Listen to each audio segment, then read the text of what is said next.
moi, je le rappelle à nouveau à nos spectateurs, j'avais commencé la revue de presse le 20 février 2008, hein, donc bien avant l'explosion de Wall Street.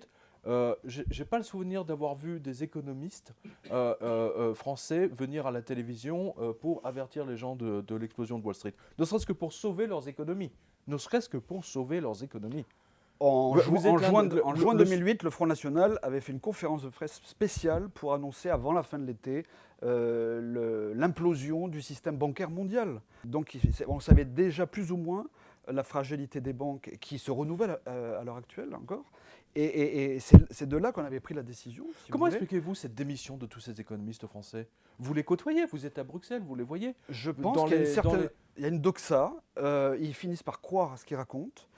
Si la réalité ne colle pas à leur théorie, eh bien ils tordent la réalité. Et c'est là qu'ils arrivent effectivement à mentir ou à dire des contre-vérités. Et c'est là que Mais ils sont plus je fais crédibles. je fais la différence moi, entre les personnes intègres et éthiques et ceux qui ne le sont pas. Moi j'ai pris le camp des gens éthiques. Moyennant quoi, vous voyez, par exemple au mois de mai de l'année dernière, nous avons réussi à rejeter au Parlement européen une loi sur un simulacre même de séparation bancaire, ce qui serait une Oui, solution. on va y Nous venir. sommes au niveau de notre programme économique pour une séparation bancaire, c'est-à-dire sortir du système de banque universelle. C'est juste pour vous illustrer l'aspect de l'intégrité et du côté éthique des hommes politiques et des économistes. C'est-à-dire que dans les jours qui ont suivi ce rejet, parce que c'est grâce à 2 députés, dont moi, on a réussi à faire basculer et rejeter ce rapport sur la pseudo-séparation bancaire, encore une fois, eh bien, dans les jours qui ont suivi, j'ai fait l'objet d'une tentative de corruption. D'accord. Du- Alors, qu'est-ce qu'on vous a... On vous a proposé des valises de D'un poche à billets d'un Allemand qui est ou toutes passé. les danseuses du d'un Crazy Al- Horse? Non, tout simplement. Ou les deux. Comment pouvons-nous vous être agréables, etc. Enfin, vous voyez ce que ça. C'est ça. ce que Comment ça- pouvons... bon. Donc, Voilà. Donc à vraiment- partir de là, si vous voulez. Donc, bah, attendez, soit- donc vous avez vraiment fait l'objet d'une tentative de corruption de Ouais, la part ouais, du... tout à fait. C'est des gens du Parlement c'était européen ou le c'était f- des gens extérieurs? C'était des gens du système, donc ce qu'on appelle des lobbyistes. Les lobbyistes à Bruxelles. Voilà, Oui. un Allemand, pour ne pas le nommer, qui Monsieur, passait à Paris. donnez-nous Ah non, son non, nom. mais d'ailleurs, il m'a pas donné de carte. Ah, Il s'est bien d'accord. gardé. Et au bout de 20 minutes, comprenant le guet-apens, j'ai préféré en rester là et arrêter. Mais si vous voulez. Mais pour- c'est pour effroyable vous ce que vous nous racontez. Oui, oui, Parce que si c'est pour vous, vous député expliquer. européen, vous avez fait ce... Pardon. Si vous avez fait l'objet de cette tentative de corruption, ça veut dire que tous les autres députés ont fait, dès qu'ils ne sont pas d'accord avec quelque chose, font l'objet de cette Je vous tentative. parle de mon expérience personnelle. Les autres, je ne sais pas. Mais en tout cas, voilà la situation. Voilà la situation dans laquelle on est. Il faut savoir qu'à Bruxelles, vous avez 20 000 lobbyistes de multinationales dans tous les secteurs économiques et bien entendu culture et dans tous les domaines sociétaux qui sont là en permanence à la Commission européenne, qui Oui. tiennent le stylo des technocrates de Bruxelles, qui rédigent les directives et elles sont validées et ensuite présentées au Parlement européen pour être votées, discutées puis votées. Voilà, c'est comme ça que ça se passe. Donc il y a un lobby permanent, et là c'est un lobbyiste bancaire, d'un groupement bancaire européen, qui se présente comme ça, par relation amicale.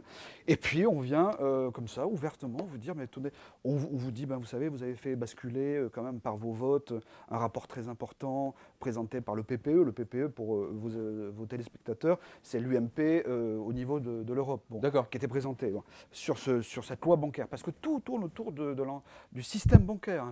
C'est fondamental pour le système, Vous avez dit que tout... pour voilà. la finance. Bah, Hein. c'est Bon. normal, c'est là où... Et à partir de là, si vous voulez, ben, vous êtes le grain de sable dans la chaussure ou dans le dispositif. Donc ils essayent, dans un premier temps, au moins, de vous être agréable. C'est ce qui me Vous avez vu, alors pardonnez-moi, je fais une relation que vous avez fait. Vous avez vu que Nigel Farage, qui est donc... un de mes collègues, c'est l'un de vos collègues, du Parlement, qui est qui au a fait Parlement l'objet, européen. vous parlez de son attentat, tentative de... La presse anglaise, comme moi, D'assassinat, c'est ça. ou du moins on est unanime là-dessus. C'est une tentative clairement une tentative d'assassinat clairement sur la personne de Nigel Absolument. Farage.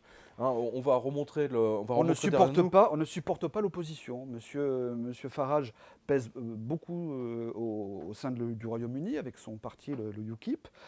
Il est anti-immigration, bien entendu. Bon, alors ça, c'est crime de lèse-majesté pour des européistes ultra pro-immigration.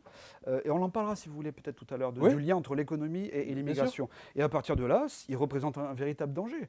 Ce qui pousse d'ailleurs M. Cameron à envisager un référendum au Royaume-Uni pour le fameux Brexit, c'est-à-dire la sortie du Royaume-Uni de l'Union européenne. Alors là, c'est le crise de lèse-majesté. Et à partir de là, il dérange. Voilà. Donc il a effectivement, au mois d'octobre, il nous en a parlé, moi j'ai échangé avec lui, au mois d'octobre, son véhicule, sa roue arrière a été apparemment déboulonnée. La roue a été dévissée, enfin les écrous, Les ont, écrous, été, voilà, c'est ça. ont été dévissés de manière très scientifique, on va dire. Hein, seul un Un mécano. peu, mais pas trop. Voilà. Voilà, c'est-à-dire que tant que vous roulez à 60-70 km ça va, mais si vous passez les 110, 120, à partir de là, vos roues se détachent littéralement. Et donc la police française a fait une enquête, il y Exactement. a eu des mécaniciens qui ont regardé également. L'inspecteur de police Voilà. lui a confirmé Et qu'effectivement que- c'était Donc, on voit bien c'était que une tentative. on voit bien là d'ailleurs à d'assassinat. travers votre tentative de corruption, la tentative d'assassinat de Nigel Farage, l'Europe, la caste qui dirige l'Europe, et vous craint tous. Enfin, Mais les vous êtes enjeux- très rare à être opposé. Monsieur d'ailleurs. Jovanovic, C'est les ça enjeux, qui est les enjeux sont étonnant. considérables.